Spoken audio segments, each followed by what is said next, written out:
Hello Karnataka, ನಮಸ್ಕಾರ, ಜೈ ಹಿಂದ್. ಯಾರ್ಯಾರೆಲ್ಲ ನಮ್ಮ ದೇಶದ ಅತಿ ದೊಡ್ಡ ಪ್ಯಾರಾಮಿಲಿಟರಿ ಫೋರ್ಸ್ CRPF ಗೆ ಬರಬೇಕು ಅನ್ಕೊಂಡಿದ್ದೀರಾ ಅವರಿಗೆಲ್ಲ ನನ್ನ ಯೂಟ್ಯೂಬ್ಗೆ ಸ್ವಾಗತ ಸುಸ್ವಾಗತ. ಇವತ್ತಿನ ಟಾಪಿಕ್ ಏನಂದ್ರೆ ನಮ್ಮ ದೇಶದ ಅತಿ ದೊಡ್ಡ ಪ್ಯಾರಾಮಿಲಿಟರಿ ಫೋರ್ಸ್ CRPF ಬಗ್ಗೆ ಕಂಪ್ಲೀಟ್ ಇನ್ಫಾರ್ಮೇಶನ್ ಕೊಡ್ತೀನಿ. ಹಾಗಾಗಿ ವಿಡಿಯೋನ ಸ್ಕಿಪ್ ಮಾಡದೆ ಕೊನೆವರೆಗೂ ನೋಡಿ. ಹಾಗೆ ಯಾರು ಚಾನಲ್ನ ಇದುವರೆಗೂ ಸಬ್ಸ್ಕ್ರೈಬ್ ಮಾಡ್ಕೊಂಡಿಲ್ಲ ಅವರು ಚಾನಲ್ನ ದಯವಿಟ್ಟು ಸಬ್ಸ್ಕ್ರೈಬ್ ಮಾಡ್ಕೊಳ್ಳಿ, ಬೆಲ್ ಐಕಾನ್ ಕೂಡ ಕ್ಲಿಕ್ ಮಾಡೋದನ್ನ ಮರಿಬೇಡಿ. ಇವತ್ತಿನ ವಿಡಿಯೋದಲ್ಲಿ CRPF ಬಗ್ಗೆ ಕಂಪ್ಲೀಟ್ ಡೀಟೇಲ್ಸ್ ಕೊಡ್ತಾ ಹೋಗ್ತೀನಿ. CRPF ಅಂದ್ರೇನು, CRPF ಡ್ಯೂಟೀಸ್ ಹೇಗಿರುತ್ತೆ, ಎಲ್ಲೆಲ್ಲಿ ಡ್ಯೂಟೀಸ್ ಇರುತ್ತೆ, ಮತ್ತೆ ಏನೇನ್ ಡ್ಯೂಟಿಗಳನ್ನ ಮಾಡುತ್ತೆ CRPF, ಮತ್ತೆ CRPF ಗೆ ಜಾಯ್ನ್ ಆಗೋದಕ್ಕೆ ಏನೇನು ಎಲಿಜಿಬಿಲಿಟಿ ಇರಬೇಕು, ಸ್ಯಾಲ್ರಿ ಎಷ್ಟಿರುತ್ತೆ, ಮತ್ತೆ CRPF ಗೆ ಎಷ್ಟು ಯೂನಿಫಾರ್ಮ್ ಇರುತ್ತೆ, ಒಂದಾ ಎರಡಾ ಮೂರಾ, ಎಷ್ಟಿರುತ್ತೆ, ಟ್ರೈನಿಂಗ್ ಹೇಗಿರುತ್ತೆ, ಹಾರ್ಡ್ ಇರುತ್ತಾ ಈಸಿ ಇರುತ್ತಾ, ಎಷ್ಟು ತಿಂಗಳು ಟ್ರೈನಿಂಗ್ ನಡೆಯುತ್ತೆ, ಎಲ್ಲೆಲ್ಲಿ ಟ್ರೈನಿಂಗ್ ನಡೆಯುತ್ತೆ. ಮತ್ತೆ ಇನ್ನೊಂದು ಇಂಪಾರ್ಟೆಂಟ್ ಪಾಯಿಂಟ್ ಏನಂದ್ರೆ, ನೀವು ಡಿಗ್ರಿ ಆಗಿರೋರು CRPF ಗೆ ಜಾಯ್ನ್ ಆದ್ರೆ ಅಲ್ಲೂ ಕೂಡ ನಿಮ್ಗೆ ಒಂದು ಒಳ್ಳೊಳ್ಳೆ ಆಪರ್ಚುನಿಟೀಸ್ ಇರುತ್ತೆ. 3 ವರ್ಷ ಸರ್ವಿಸ್ ಆದ್ಮೇಲೆ ಡಿಗ್ರಿ ಆಗಿರೋರು SI ಎಕ್ಸಾಮ್ ನ ಬರೀಬಹುದು. ಸೆಕೆಂಡ್ PUC ಪಾಸ್ ಆಗಿರೋರು 3 ವರ್ಷ ಸರ್ವಿಸ್ ಆದ್ಮೇಲೆ ಎಕ್ಸಾಮ್ ನ ಬರೆದು ಅವಲ್ದಾರ್ ಕೂಡ ಆಗ್ಬೋದು. ಮತ್ತೆ ಪ್ರಮೋಷನ್ ಯಾವಾಗ ಯಾವಾಗ ಇರುತ್ತೆ, ಮತ್ತೆ ವರ್ಷಕ್ಕೆ ಎಷ್ಟು ದಿನ ರಜಾ ಇರುತ್ತೆ, ಮತ್ತೆ ಇನ್ನು ಏನೇನು ಎಕ್ಸ್ಟ್ರಾ ಅಲೌನ್ಸಸ್ ಎಲ್ಲ ಇರುತ್ತೆ, ಮತ್ತೆ ಕ್ಯಾಂಟೀನ್ ಫೆಸಿಲಿಟಿ, ಪ್ರತಿಯೊಂದು ಮಾಹಿತಿನ ಇವಾಗ ಸ್ಟೆಪ್ ಬೈ ಸ್ಟೆಪ್ ನಿಮಗೆ ಹೇಳ್ತಾ ಹೋಗ್ತೀನಿ. ಹಾಗಾಗಿ ವಿಡಿಯೋನ ಸ್ಕಿಪ್ ಮಾಡಿಬಿಡಿ, ವಿಡಿಯೋ ಕೊನೆವರೆಗೂ ನೋಡಿ. ತುಂಬಾ ಇಂಟ್ರೆಸ್ಟಿಂಗ್ ಆಗಿರುತ್ತೆ, ನಿಮ್ಗೆ ಕೊನೆವರೆಗೂ ಬೋರ್ ಹೊಡ್ಸಲ್ಲ, ಇದು ನನ್ನ ಗ್ಯಾರಂಟಿ. ಬನ್ನಿ ಇವಾಗ ನಾನು ಏನೇನು ಇವಾಗ ಒಂದೊಂದು ಪಾಯಿಂಟ್ಗಳನ್ನ ಹೇಳಿದೆ ಅದ್ರ ಬಗ್ಗೆ ಒಂದೊಂದಾಗಿ ಡಿಸ್ಕಸ್ ಮಾಡ್ತಾ ಹೋಗೋಣ. CRPF ಅಂದ್ರೆ ಸೆಂಟ್ರಲ್ ರಿಸರ್ವ್ ಪೊಲೀಸ್ ಫೋರ್ಸ್ ಅಂತ, ಕನ್ನಡದಲ್ಲಿ ಕೇಂದ್ರೀಯ ಮೀಸಲು ಪೊಲೀಸ್ ಪಡೆ ಅಂತ. 1939ರಲ್ಲಿ ಸರ್ದಾರ್ ವಲ್ಲಭಭಾಯಿ ಪಟೇಲ್ ಅವರು ದೇಶದಲ್ಲಿ ಆಗ್ತಿದ್ದಂತ ಅಶಾಂತಿ ದಂಗೆಗಳನ್ನ ಕಡಿಮೆ ಮಾಡೋದಕ್ಕೆ ಕ್ರೌನ್ ರೆಪ್ರೆಸೆಂಟೇಟಿವ್ ಪೊಲೀಸ್ ಅನ್ನೋ ಹೆಸರಲ್ಲಿ 1939ರಲ್ಲಿ ಸ್ಥಾಪನೆ ಮಾಡ್ತಾರೆ. ಆಮೇಲೆ ಹೋಗ್ತಾ ಹೋಗ್ತಾ ಏನು ಕ್ರೌನ್ ರೆಪ್ರೆಸೆಂಟೇಟಿವ್ ಪೊಲೀಸ್ ಅಂತ ಇರುತ್ತೆ ಅದನ್ನ ಹೆಸರನ್ನ ಚೇಂಜ್ ಮಾಡಿ CRPF central reserve police force ಅಂತ ಚೇಂಜ್ ಮಾಡ್ತಾರೆ. 1939ರಿಂದ ಇದುವರೆಗೂ CRPF ನಡ್ಕೊಂಡು ಬರ್ತಾ ಇದೆ, ಮತ್ತೆ ಹೆಸರೇನು ಚೇಂಜ್ ಆಗಿಲ್ಲ. ಇವಾಗ CRPF ನ ಬಗ್ಗೆ ಕಂಪ್ಲೀಟ್ ಆಗಿ ಇನ್ಫಾರ್ಮೇಶನ್ ಕೊಡ್ತಾ ಹೋಗ್ತೀನಿ. ಇವಾಗ ನೀವು SSC GD ಮೂಲಕ CRPF ಗೆ ಜಾಯ್ನ್ ಆದ್ರಿ ಅಂತ ತಿಳ್ಕೊಳ್ಳಿ. ಅದಾದ್ಮೇಲೆ ನಿಮ್ಗೆ ಎಷ್ಟು ತಿಂಗಳ ಟ್ರೈನಿಂಗ್ ಇರುತ್ತೆ, ಆಲ್ ಓವರ್ ಇಂಡಿಯಾದಲ್ಲಿ ಎಷ್ಟು ಟ್ರೈನಿಂಗ್ ಸೆಂಟರ್ಗಳಿದೆ ಅನ್ನೋದ್ರ ಬಗ್ಗೆ ಇವಾಗ ತಿಳ್ಕೊಳ್ಳೋಣ. ಟ್ರೈನಿಂಗ್ ಅಂತ ಬಂದ್ರೆ ನಿಮ್ಗೆ 11 ತಿಂಗಳು ಟ್ರೈನಿಂಗ್ ಇರುತ್ತೆ, ಬೇಸಿಕ್ ಟ್ರೈನಿಂಗು. ಅದರಲ್ಲಿ 3 ತಿಂಗಳು ಫುಟ್ ಡ್ರಿಲ್ ಇರುತ್ತೆ. ಅಂದ್ರೆ ಏನೋ ಒಂದು ನಾವು ಪೆರೇಡ್ ಮಾಡ್ತೀವಿ, ಮಾರ್ಚ್ ಫಾಸ್ಟ್ ಅಂತ ಹೇಳ್ತೀವಿ, ಅದು 3 ತಿಂಗಳು ಇರುತ್ತೆ. ಅದಾದ್ಮೇಲೆ 3 ತಿಂಗಳು ನಿಮ್ಗೆ ವೆಪನ್ ಡ್ರಿಲ್ ಇರುತ್ತೆ. ಪ್ರತಿಯೊಂದು ವೆಪನ್ಗಳ ಬಗ್ಗೆ ಅದನ್ನ ಓಪನ್ ಮಾಡೋದು, ಜೋಡಿಸೋದು, ಅದಕ್ಕೆ ಕ್ಲೀನ್ ಹೇಗೆ ಮಾಡೋದು, ಮತ್ತೆ ಫೈರಿಂಗ್ ಹೇಗೆ ಮಾಡೋದು, ಪೊಸಿಷನ್ ಹೇಗೆ ತಗೊಳ್ಳೋದು, ಅಂದ್ರೆ ನಮ್ಮ ಯುದ್ಧದ ಏನೋ ಒಂದು ಕಲೆಗಳಿರುತ್ತೆ ಅದನ್ನೆಲ್ಲ ಆ ಟ್ರೈನಿಂಗ್ ಅಲ್ಲಿ ರೈಫಲ್ಗಳ ಜೊತೆ ಹೇಗೆ ಮಾಡೋದು ಅಂತ ಕಲಿಸ್ತಾರೆ. ಅದು 3 ತಿಂಗಳು, ಇದು 3 ತಿಂಗಳಾಯ್ತು. ಅದಾದ್ಮೇಲೆ ಇನ್ನ 6 ತಿಂಗಳಲ್ಲಿ ನಿಮ್ಗೆ ಫೀಲ್ಡ್ ಕ್ರಾಫ್ಟ್, ಜಂಗಲ್ ಟ್ರೈನಿಂಗು ಅಂತ ಇನ್ನು ಹಲವಾರು ಟ್ರೈನಿಂಗ್ಗಳಿರುತ್ತೆ. ಟೋಟಲ್ ನಿಮ್ಗೆ 11 ತಿಂಗಳ ಟ್ರೈನಿಂಗ್ ಇರುತ್ತೆ. ಇದಾದ್ಮೇಲೆ ನಿಮ್ಗೆ 1 ತಿಂಗಳ ಕಾಲ ಪಾಸಿಂಗ್ ಔಟ್ ಪೀರಿಯಡ್, ಏನು ನೀವು ಟ್ರೈನಿಂಗ್ ಮುಗಿದ್ಮೇಲೆ ಶಪಥನ ಮಾಡ್ತೀರಾ, ಹಿಂಗೆ ಕೈನ ಮುಂದೆ ಇಟ್ಕೊಂಡು ನಾವು ನೆಲ, ಜಲ, ಅಗ್ನಿ, ವಾಯು ಏನೇ ಕಷ್ಟ ಬಂದ್ರು ನಾವು ನಮ್ಮ ಜೀವದ ಹಂಗು ತೊರೆದು ಡ್ಯೂಟಿ ಮಾಡ್ತೀವಿ, ನಿಷ್ಠೆಯಿಂದ ಡ್ಯೂಟಿ ಮಾಡ್ತೀವಿ ಅಂದ್ಬಿಟ್ಟು ಏನೊಂದು ಪ್ರಮಾಣನ ಮಾಡಿಸ್ಕೊತಾರೆ. ಆ ಪ್ರಮಾಣ ಮಾಡಿಸ್ಕೊಳ್ಳೋಂಥ ಒಂದು ಪ್ರೋಗ್ರಾಮ್ ನಡೆಯುತ್ತೆ. ಆ ಪ್ರೋಗ್ರಾಮ್ಗೆ ನಿಮ್ಗೆ 20ರಿಂದ 25 ದಿನ ಟ್ರೈನಿಂಗ್ ಇರುತ್ತೆ. ಅದಾದ್ಮೇಲೆ ನಿಮ್ಗೆ ಪಾಸಿಂಗ್ ಔಟ್ ಪೀರಿಯಡ್ ಅಂತ ಮಾಡ್ತಾರೆ. ಆ ಪೀರಿಯಡ್ ಆದ್ಮೇಲೆ ನಿಮ್ಗೆ ಮತ್ತೆ ಬಟಾಲಿಯನ್ಗಳಿಗೆ ಡಿಪ್ಲಾಯ್ಮೆಂಟ್ ಮಾಡ್ತಾರೆ. ನೀವು ಒಂದು ಕಡೆ ಒಂದು ವರ್ಷ ಒಂದೇ ಟ್ರೈನಿಂಗ್ ಸೆಂಟರ್ ಅಲ್ಲಿ ಇದ್ಕೊಂಡು ನೀವು ಟ್ರೈನಿಂಗ್ ಮಾಡ್ತೀರಾ. ಅದಾದ್ಮೇಲೆ ನಿಮ್ಗೆ ಟ್ರೈನಿಂಗ್ ಮುಗಿದ ತಕ್ಷಣ 15 ದಿನ ರಜೆ ಕೊಡ್ತಾರೆ. ರಜೆ ಮುಗಿಸ್ಕೊಂಡು ಬರೋಷ್ಟರಲ್ಲಿ ನಿಮ್ಗೆ ಬಟಾಲಿಯನ್ ಎಲ್ಲ ಅಲರ್ಟ್ ಆಗಿರುತ್ತೆ. ಬಂದ ತಕ್ಷಣ ನಿಮ್ಗೆ ನಿಮ್ಮ ಬಟಾಲಿಯನ್ಗೆ ಕಳಿಸ್ಬಿಡ್ತೀರಾ. ಆಲ್ ಓವರ್ ಇಂಡಿಯಾ ನೀವು ಡಿಪ್ಲಾಯ್ಮೆಂಟ್ ಆಗ್ತೀರಾ. ಇವಾಗ ಸ್ಯಾಲ್ರಿ ಬಗ್ಗೆ ಮಾತಾಡೋದಾದ್ರೆ, ಸ್ಯಾಲ್ರಿ ಬಂದು ನಿಮ್ಗೆ ಇವಾಗ 7th ಪೇ ಕಮಿಷನ್ ನಡೀತಾ ಇದೆ. ಈಗ ನೀವು ಬರೋಷ್ಟರಲ್ಲಿ 8th ಪೇ ಕಮಿಷನ್ ಆಗುತ್ತೆ. ಇವಾಗ 7th ಪೇ ಕಮಿಷನ್ ಸ್ಯಾಲ್ರಿ ಬಂದು 21,200ರಿಂದ 61,900ವರೆಗೆ ಬೇಸಿಕ್ ಪೇ ಇದೆ. ಈ ಏನು ನಿಮ್ಗೆ ಸ್ಟಾರ್ಟಿಂಗ್ ಬರೋರ್ಗೆ 21,200 ರೂಪಾಯಿ ಬೇಸಿಕ್ ಪೇ ಇರುತ್ತೆ. ಆ ಬೇಸಿಕ್ ಪೇ ಜೊತೆಗೆ ನಿಮ್ಗೆ HRE ಅಲೌನ್ಸ್ ಆಗಿರ್ಬೋದು, TA, DA ಮತ್ತೆ TPT ಮತ್ತೆ ಇನ್ನು ಬೇರೆ ಬೇರೆ ಅಲೌನ್ಸ್ ಇರುತ್ತೆ. ಟ್ರೈನಿಂಗ್ ಅಲ್ಲಿ ಸ್ವಲ್ಪ ಸ್ಯಾಲ್ರಿ ಕಡಿಮೆ ಇರುತ್ತೆ. ಟ್ರೈನಿಂಗ್ ಮುಗಿಸ್ಕೊಂಡು ಬಟಾಲಿಯನ್ಗೆ ಡಿಪ್ಲಾಯ್ಮೆಂಟ್ ಆದ ತಕ್ಷಣ ಸ್ಯಾಲ್ರಿ ಹೈ ಆಗುತ್ತೆ. ಫಾರ್ ಎಕ್ಸಾಂಪಲ್, ನೀವು ಟ್ರೈನಿಂಗ್ ಮುಗಿಸ್ಕೊಂಡು ಛತ್ತೀಸ್ಗಢ ಅಥವಾ ಜಮ್ಮು ಕಾಶ್ಮೀರ್ಗೆ ಜಾಯ್ನ್ ಆಗ್ತೀರಾ ಅನ್ಕೊಳ್ಳಿ. ಛತ್ತೀಸ್ಗಢ, ಜಮ್ಮು ಕಾಶ್ಮೀರದಲ್ಲಿ ರಿಸ್ಕ್ ಅಲೌನ್ಸ್ ಬಂದ್ಬಿಟ್ಟು 21,000 ಇದೆ. ನಿಮ್ಗೆ ಬೇಸಿಕ್ ಆಲ್ರೆಡಿ 21,000 ಬರ್ತಾ ಇದೆ. 21 + 21 42 ಆಯ್ತು. ಮತ್ತೆ ಜಮ್ಮು ಕಾಶ್ಮೀರಲ್ಲಿ ಇನ್ನು ಬೇರೆ ಬೇರೆ ಅಲೌನ್ಸ್ ಇದೆ. ನಿಮ್ಗೆ HRA ಬರುತ್ತೆ, TA ಬರುತ್ತೆ, ಮತ್ತೆ ಇನ್ನು ಬೇರೆ ಬೇರೆ ಅಲೌನ್ಸ್ಗಳ, ರೇಷನ್ ಮನಿ ಇರುತ್ತೆ. ಎಲ್ಲ ಸೇರಿ ನಿಮ್ಗೆ 50ರಿಂದ 60,000ವರೆಗೆ ಫಸ್ಟ್ ಸ್ಯಾಲ್ರಿನೇ ಬರುತ್ತೆ. ಹಾಗಾಗಿ ಸ್ಯಾಲ್ರಿ ಬಗ್ಗೆ ಏನು ಚಿಂತೆ ಮಾಡೋ ಹಾಗಿಲ್ಲ. ಒಳ್ಳೆ ಸ್ಯಾಲ್ರಿನೇ ಇದೆ, ಸೆಂಟ್ರಲ್ ಗೌರ್ಮೆಂಟ್ ಆಗಿರೋದ್ರಿಂದ ಸ್ಯಾಲ್ರಿ ಬಗ್ಗೆ ಏನು ಯೋಚನೆ ಮಾಡೋ ಹಾಗೆ ಇಲ್ಲ. ಇವಾಗ ವರ್ಷಕ್ಕೆ ಎಷ್ಟು ರಜೆ ಇರುತ್ತೆ ಅನ್ನೋದ್ರ ಬಗ್ಗೆ ಚರ್ಚೆ ಮಾಡೋಣ. ವರ್ಷದಲ್ಲಿ 60 ದಿನ EL ಇರುತ್ತೆ, ಮತ್ತೆ 15 ದಿನ CL ಇರುತ್ತೆ. ಟೋಟಲ್ 75 ಡೇಸ್ ಇರುತ್ತೆ. EL ಅಲ್ಲಿ ನಿಮಗೆ ಎಲ್ಲ ಡೇಗಳು ಕೌಂಟ್ ಆಗುತ್ತೆ. ಇವಾಗ GH ಬರ್ಬೋದು, ಸಂಡೇ ಬರ್ಬೋದು, ಇದೆಲ್ಲ ಕೌಂಟ್ ಆಗುತ್ತೆ. CL ಅಲ್ಲಿ ನಿಮಗೆ ಸಂಡೇಸು ಮತ್ತೆ 2 RH ಇನ್ಕ್ಲೂಡ್ ಇರುತ್ತೆ. ಮತ್ತೆ ಎಷ್ಟು GH ಗಳು ಬರುತ್ತೆ ಅದೆಲ್ಲ ನಿಮಗೆ ಎಕ್ಸ್ಟ್ರಾ ಆ್ಯಡ್ ಆಗುತ್ತೆ. ಫಾರ್ ಎಕ್ಸಾಂಪಲ್, ನೀವು ದಸರಾ ಟೈಮಲ್ಲಿ CL 15 ದಿನ ತಗೊಂಡ್ರಿ ಅನ್ಕೊಳ್ಳಿ. ದಸರಾದಲ್ಲಿ ರಜೆಗಳು ಜಾಸ್ತಿ ಇರೋದ್ರಿಂದ ನಿಮಗೆ 4 GH ಸಿಕ್ತು ಅನ್ಕೊಳ್ಳಿ, ಮತ್ತೆ 3 ಸಂಡೇ ಸಿಕ್ತು, 2 RH ಸಿಕ್ತು ಅನ್ಕೊಳ್ಳಿ. 15 ದಿನದ ಜೊತೆಗೆ ಈಗ ಏನು 4 GH, 3 ಸಂಡೇ 7 ಆಯ್ತು, 2 RH 9 ಆಯ್ತು. 15 + 9 24. ನಿಮಗೆ ಜಾಸ್ತಿ ರಜೆಗಳು ಹಬ್ಬಗಳಿರೋ ಫೆಸ್ಟಿವಲ್ ಸೀಸನ್ ಅಲ್ಲಿ ಹೋದ್ರೆ CL ನಿಮಗೆ 8 ರಿಂದ 10 ದಿನ ಎಕ್ಸ್ಟ್ರಾ ರಜೆ ಸಿಗೋ ಚಾನ್ಸಸ್ ಇರುತ್ತೆ. ಟೋಟಲ್ ನಿಮಗೆ 60 ದಿನ EL ಮತ್ತೆ 15 ದಿನ CL ಒಂದು ವರ್ಷದಲ್ಲಿ ಇರುತ್ತೆ. ಇದಿಷ್ಟು ಲೀವ್ ಡೀಟೇಲ್ಸ್. ಈಗ CRPF ಏನೇನು ಡ್ಯೂಟಿ ಮಾಡುತ್ತೆ ಅಂತ ಕಂಪ್ಲೀಟ್ ಆಗಿ ಹೇಳ್ತೀನಿ. ಮೊದಲನೇದಾಗಿ internal security, Naxal operation, VIP protection, crowd control ಮತ್ತು riot control, election duty, disaster relief, anti terrorist operations, ಇದು ಕಾಶ್ಮೀರಲ್ಲಿ ಆಗುತ್ತೆ. ಮತ್ತೆ ಶಾರ್ಟ್ ಫಾರ್ಮ್ ಅಲ್ಲಿ ಹೇಳ್ಬೇಕಂದ್ರೆ, ನಮ್ಮ ದೇಶಕ್ಕೆ ಯಾವುದೇ ಸಮಯದಲ್ಲಿ ಯಾವುದೇ ತರ ಸಂಕಷ್ಟಗಳು ಬಂದ್ರೂ CRPF ಸುರಕ್ಷತೆಗೆ ನಮ್ಮ ದೇಶದ ಬೆನ್ನೆಲುಬಾಗಿರುತ್ತೆ. CRPF ನ ದೇಶದ ಬೆನ್ನೆಲುಬು ಅಂತಾನೆ ಹೇಳ್ತಾರೆ. ಇಂಟರ್ನಲ್ ಸೆಕ್ಯೂರಿಟಿ ಅಂದ್ರೆ ನಿಮ್ಗೆಲ್ಲ ಗೊತ್ತೇ ಇದೆ, ಆಂತರಿಕ ಸುರಕ್ಷೆ ಅಂತ. ನಮ್ಮ ದೇಶದ ಒಳಗಡೆ ಏನೇನು ಪ್ರಾಬ್ಲಮ್ಸ್ ಆಗುತ್ತೆ, ನಮ್ಮ ಸುರಕ್ಷತೆ ಆಗಿರ್ಬೋದು, ಮತ್ತೆ ಏನೇ ಪ್ರಾಬ್ಲಮ್ಸ್ ಆದ್ರೂ CRPF ಮುಂದೆ ಫ್ರಂಟ್ ಲೈನ್ ಅಲ್ಲಿ ನಿಂತ್ಕೊಂಡು ಡ್ಯೂಟಿ ಮಾಡುತ್ತೆ. ನಕ್ಸಲ್ ಆಪರೇಷನ್ ಅಂದ್ರೆ ಏನು ಛತ್ತೀಸ್ಗಢ ಇದೆ, ಮತ್ತೆ ಬಿಹಾರ್ ಇದೆ, ಆಂಧ್ರ ಬಾರ್ಡರ್ ಇದೆ, ಮಹಾರಾಷ್ಟ್ರ ಛತ್ತೀಸ್ಗಢ ಬಾರ್ಡರ್, ಇಲ್ಲೆಲ್ಲ ನಕ್ಸಲೈಟ್ಗಳ ಹಾವಳಿ ತುಂಬಾ ಇದೆ. ಇವರು ನಮ್ಮ ದೇಶದ ಒಳಗಿನ ಶತ್ರುಗಳು. ಇವ್ರ ವಿರುದ್ಧ ಆಂಟಿ ನಕ್ಸಲೈಟ್ ಆಪರೇಷನ್ಗಳನ್ನ CRPF ಮಾಡ್ತಾ ಇರ್ತಾರೆ. ಎಷ್ಟೋ CRPF ಜೀವಗಳು ಬಲಿದಾನ ಕೊಟ್ಟಿದ್ದಾರೆ ನಕ್ಸಲೈಟ್ ಆಪರೇಷನ್ ಡ್ಯೂಟಿಯಲ್ಲಿ. ಇದಾದ್ಮೇಲೆ VIP ಪ್ರೊಟೆಕ್ಷನ್. ನಮ್ಮ ದೇಶದ ದೊಡ್ಡ ದೊಡ್ಡ VVIP ವ್ಯಕ್ತಿಗಳು, ರಾಜಕೀಯ ವ್ಯಕ್ತಿಗಳು, ಇವ್ರಿಗೆ ಒಂದು ಸುರಕ್ಷತೆನ ನಮ್ಮ CRPF ಕೊಡೋದು. ಅದರಲ್ಲೂ ಕೂಡ 2-3 ಡಿಪಾರ್ಟ್ಮೆಂಟ್ಗಳಿದೆ. ಒಂದು VIP ಬಟಾಲಿಯನ್ ಅಂತ ಇದೆ, SDG ಅಂತ ಇದೆ, SPG ಅಂತ ಇದೆ. ಇದೆಲ್ಲ ನೀವು ಡಿಪಾರ್ಟ್ಮೆಂಟ್ಗೆ ಬಂದ ಮೇಲೆ ಗೊತ್ತಾಗುತ್ತೆ. ಅದಾದ್ಮೇಲೆ ಎಲೆಕ್ಷನ್ ಡ್ಯೂಟಿ. ಏನು ನಮ್ಮ ದೇಶದಲ್ಲಿ ಎಲೆಕ್ಷನ್ ಡ್ಯೂಟಿನ ಮಾಡಿಸ್ತೀವಿ, ಅದರಲ್ಲಿ CRPF 100% ಎಫರ್ಟ್ ಇರುತ್ತೆ. ಈಗ ನಮ್ಮ ಸೌತ್ ಇಂಡಿಯಾದಲ್ಲೆಲ್ಲ ಎಲೆಕ್ಷನ್ ಏನು ಕಷ್ಟನೇ ಅಲ್ಲ, ಆರಾಮಾಗಿ ಆಗ್ಬಿಡುತ್ತೆ. ಜಮ್ಮು ಕಾಶ್ಮೀರ ಆಯ್ತು, ಛತ್ತೀಸ್ಗಢ ಆಯ್ತು, ಜಾರ್ಖಂಡ್ ಆಯ್ತು, ಈ ಕಡೆ ಎಲ್ಲ ನಕ್ಸಲೈಟ್ ಏರಿಯಾ, ಇಲ್ಲೆಲ್ಲ ಎಲೆಕ್ಷನ್ ನಡೆಸ್ಬಿಡ್ತಾರೆ. ಆದ್ರೆ ಏನು ಒಂದು ಎಲೆಕ್ಷನ್ ಬೂತ್ ಇಂದ EVM ಬಾಕ್ಸ್ಗಳನ್ನ ತಗೊಂಡು ಹೋಗ್ತಾ ಇರ್ತಾರೆ. ಅವಾಗ ID ಬ್ಲಾಸ್ಟ್ ಮಾಡ್ಬಿಡೋದು, ಫೈರಿಂಗ್ ಮಾಡೋದು, ಈ ತರ ಎಲ್ಲ ಮಾಡಿ ತುಂಬಾ ಸಲ ತುಂಬಾ ಇನ್ಸಿಡೆಂಟ್ಗಳು ನಡೆದಿದೆ. ಆದ್ರೂ ಕೂಡ ನಮ್ಮ CRPF ಇಂಜರಿ ಇದೆ, ಎಲೆಕ್ಷನ್ ನ ಮುಂಚೂಣಿಯಲ್ಲಿ ನಿಂತ್ಕೊಂಡು ಮಾಡಿಸುತ್ತೆ.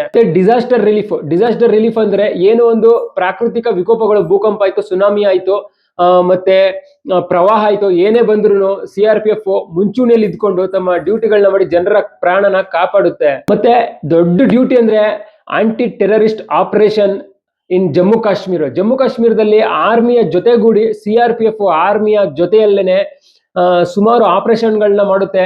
ಜಮ್ಮು ಕಾಶ್ಮೀರ ಏನು ಒಂದು ಟೆರರಿಸ್ಟ್ ರಾಜ್ಯ ಅಂತಾನೆ ಹೇಳ್ತಾರೆ.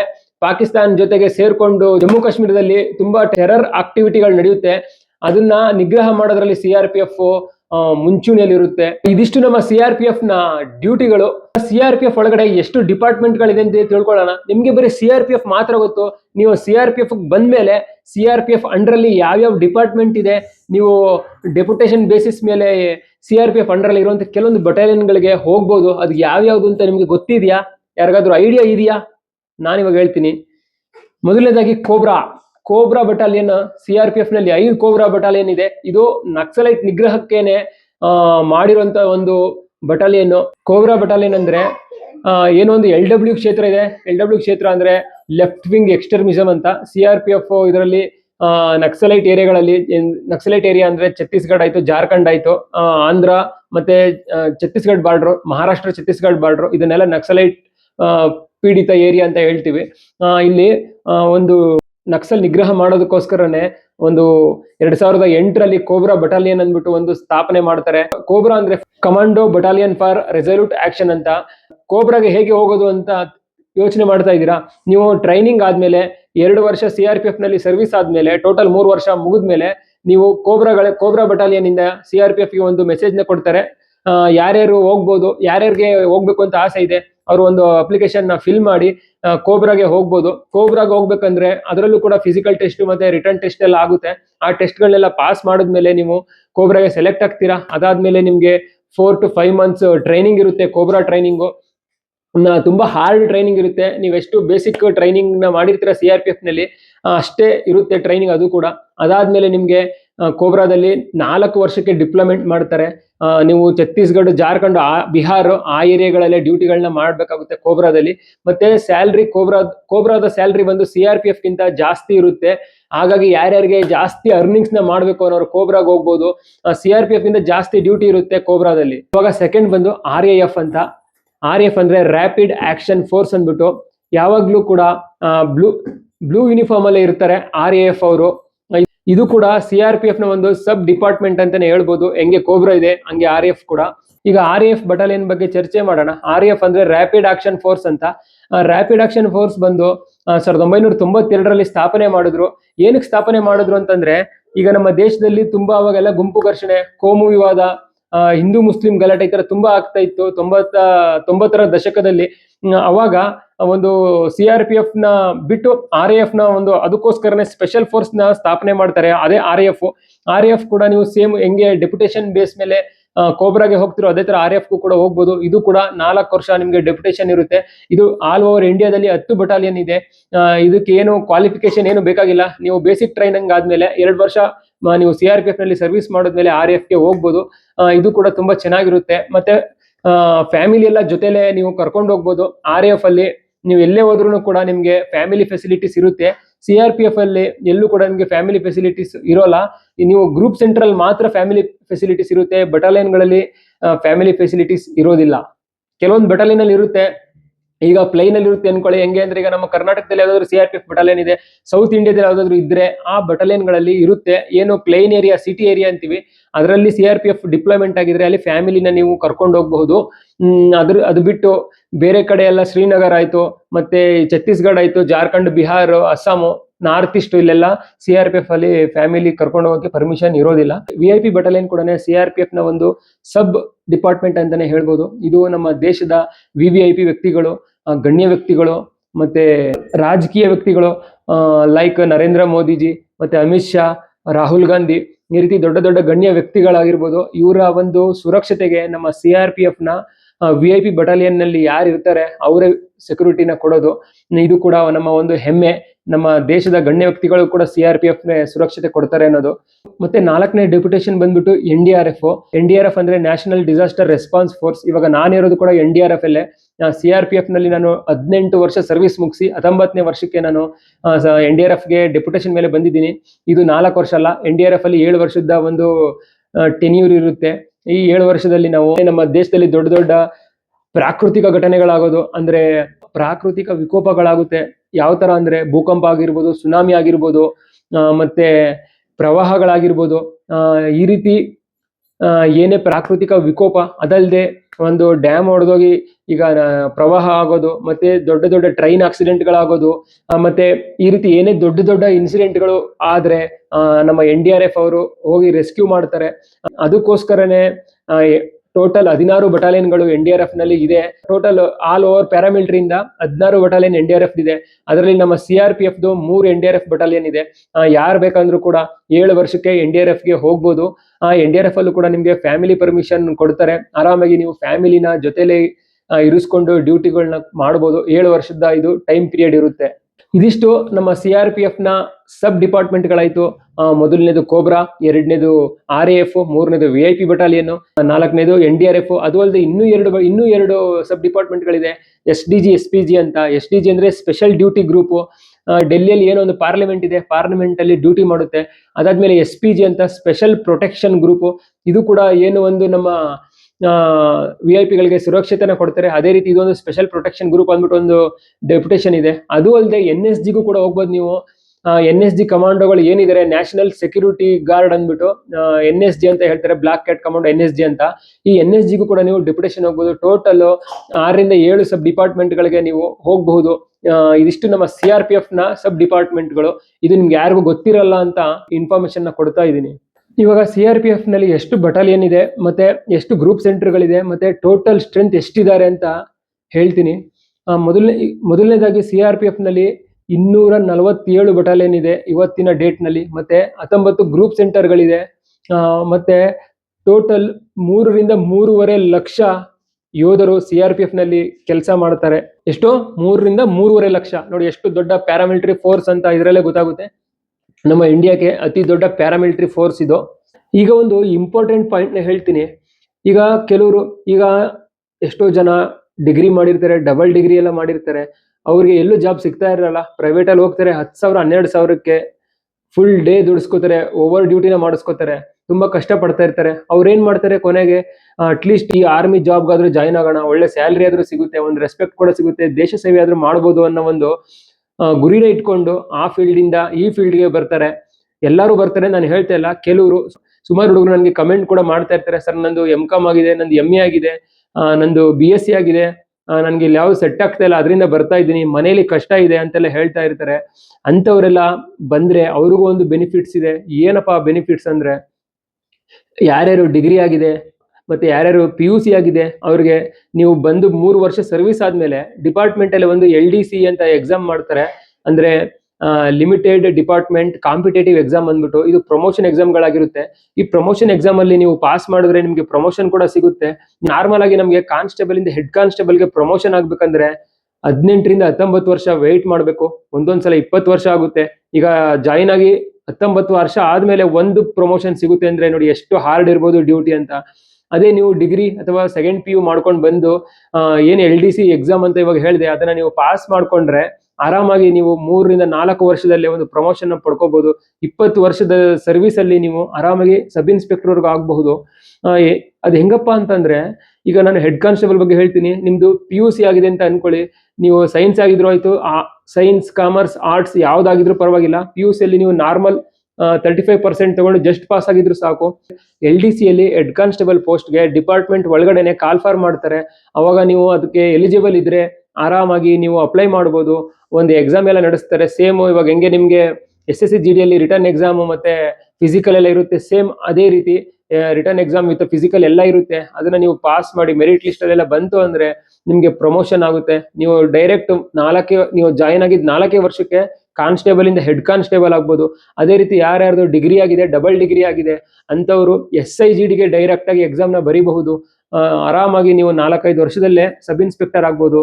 ಮತ್ತೆ ಇದಿಷ್ಟು ಡಿಪಾರ್ಟ್ಮೆಂಟ್ ಬಂದ್ಮೇಲೆ ಪ್ರಮೋಷನ್ ತಗೊಳ್ಳೋದಾಯ್ತು. ನೀವು ಡೈರೆಕ್ಟ್ ಆಗಿ ಬರೀ ಕಾನ್ಸ್ಟೇಬಲ್ ಅಷ್ಟೇ ಅಲ್ಲ, ಕಾನ್ಸ್ಟೇಬಲ್ GDಗೂ ಬರ್ತೀರಾ, ಟ್ರೇಡ್ ಮೆನ್ಸ್ಗೂ ಬರ್ತೀರಾ, ಮತ್ತೆ ಡೈರೆಕ್ಟ್ ಆಗಿ ಕೆಲವೊಮ್ಮೆ ಹೆಡ್ ಕಾನ್ಸ್ಟೇಬಲ್ಗೂ ಕರೀತಾರೆ, ಹೆಡ್ ಕಾನ್ಸ್ಟೇಬಲ್ GDಗೂ ಕರೀತಾರೆ. ಮತ್ತೆ HCM ಏನೋ ಒಂದು ಮಿನಿಸ್ಟ್ರಿಯಲ್ ಸ್ಟಾಫ್ ಇದೆ, ಇವ್ರದ್ದು ಏನಿದ್ರು ಡ್ಯೂಟಿ ಬರೀ ಆಫೀಸಲ್ಲೇ ಇರುತ್ತೆ, ಮಿನಿಸ್ಟ್ರಿಯಲ್ ಸ್ಟಾಫ್ ಅಂತ ಹೇಳ್ತೀವಿ. HCM ಅಂದ್ರೆ ಹೆಡ್ ಕಾನ್ಸ್ಟೇಬಲ್ ಗೆ ಮಿನಿಸ್ಟ್ರಿಯಲ್ ಸ್ಟಾಫ್ ಅಲ್ಲೂ ಕೂಡ ಕರೀತಾರೆ. ಮತ್ತೆ ASI ಸ್ಟೆನ್ನೋಗಳು ಕೂಡ ಡೈರೆಕ್ಟ್ ಆಗಿ ಕರೀತಾರೆ. ಅದರಲ್ಲಿ ಟೈಪಿಂಗ್ ಟೆಸ್ಟ್ ಎಲ್ಲ ಇರುತ್ತೆ ASI ಮಿನಿಸ್ಟ್ರಿಯಲ್ ಸ್ಟಾಫ್ಗೆ, ಅದು ಕೂಡ ನೀವು ಡೈರೆಕ್ಟ್ ಆಗಿ ಬರ್ಬೋದು.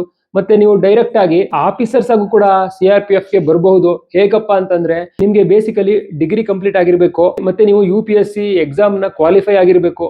ಯೂನಿಯನ್ ಪಬ್ಲಿಕ್ ಸರ್ವಿಸ್ ಕಮಿಷನ್ ಅಂತಾರೆ, ಆ UPSC ಎಕ್ಸಾಮ್ ನ ನೀವು ಕ್ವಾಲಿಫೈ ಆಗಿರ್ಬೇಕು.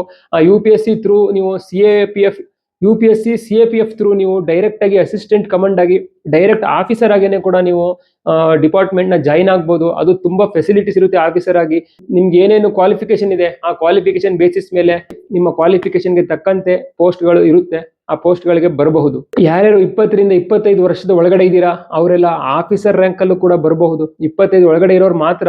25 ಆದ್ಮೇಲೆ ಆಫೀಸರ್ಗೆ ಬರಕ್ಕಾಗಲ್ಲ. 25 ಒಳಗಡೆ ಅಸಿಸ್ಟೆಂಟ್ ಕಮಾಂಡೆಂಟ್ಗೆ ನೀವು ಡಿಗ್ರಿ ಆಗಿದ್ರೆ UPSC ಕ್ವಾಲಿಫೈ ಮಾಡ್ಕೊಂಡು ಕೂಡ ಬರಬಹುದು. ಈಗ ಯೂನಿಫಾರ್ಮ್ ಬಗ್ಗೆ ಕಂಪ್ಲೀಟ್ ಆಗಿ ಹೇಳ್ತೀನಿ. ಯೂನಿಫಾರ್ಮ್ ಕೂಡ ನಮ್ಮ ಡಿಪಾರ್ಟ್ಮೆಂಟ್ ಅಲ್ಲಿ 2 ತರ ಯೂನಿಫಾರ್ಮ್ ಇದೆ. ಒಂದು ಖಾಕಿ ಯೂನಿಫಾರ್ಮ್, ಒಂದು ಕಂಬ್ಯಾಟ್ ಯೂನಿಫಾರ್ಮ್. ಏನು ಆರ್ಮಿ ಯೂನಿಫಾರ್ಮ್ ಅಂತೀವಿ, ಏನು ಇದು ನಾನು ಟಿ ಶರ್ಟ್ ಹಾಕಿದ್ದೀನಿ ಇದೇ ರೀತಿ ಇರುತ್ತೆ. ಆದ್ರೆ ಇದು ಓಲ್ಡ್ ಪ್ಯಾಟರ್ನ್. ಇವಾಗ ಲಾಸ್ಟ್ ಇಯರ್ ಇಂದ ಪ್ಯಾಟರ್ನ್ ಕೂಡ ಚೇಂಜ್ ಆಗಿದೆ. ಈ ಪಿಕ್ಚರ್ ಅಲ್ಲಿ ನೀವು ಕಾಣ್ತಾ ಇರ್ಬೋದು ನೋಡಿ, ಇದರಲ್ಲಿ ಖಾಕಿ ಯೂನಿಫಾರ್ಮ್ ಕೂಡ ಇದೆ. ಮತ್ತೆ ನೋಡಿ ಇವಾಗ ನೀವು ನೋಡ್ತಾ ಇರೋ ಪಿಕ್ಚರ್ ಅಲ್ಲಿ ಹಳೆ ಪ್ಯಾಟರ್ನ್ ಯೂನಿಫಾರ್ಮ್ ನೋಡಿ. ಇದೆಲ್ಲ ನಂದೇನೆ ಫೋಟೋಸ್ ನೋಡಿ. ಇವಾಗ ಹಳೆ ಫೋಟೋನ ನೋಡ್ತಾ ಇದ್ದೀರಾ, ಇದು ಹಳೆ ಪ್ಯಾಟರ್ನ್. ಇದಾದ್ಮೇಲೆ ನೋಡಿ ಇವಾಗ ಬಂತಲ್ಲ ನೋಡಿ ಈ ಫೋಟೋ ನೋಡಿ, ಇದು ಹೊಸ ಪ್ಯಾಟರ್ನ್. ಏನೋ 2024 ಅಂದ್ರೆ ಲಾಸ್ಟ್ ಇಯರ್ 1 ವರ್ಷ ಆಯ್ತು. 1 ವರ್ಷದಿಂದ ಈ ಪ್ಯಾಟರ್ನ್ ನ ಚೇಂಜ್ ಮಾಡಿದ್ದಾರೆ. ಕಾಕಿ ಅಂತೂ ಇದ್ದೇ ಇರುತ್ತೆ.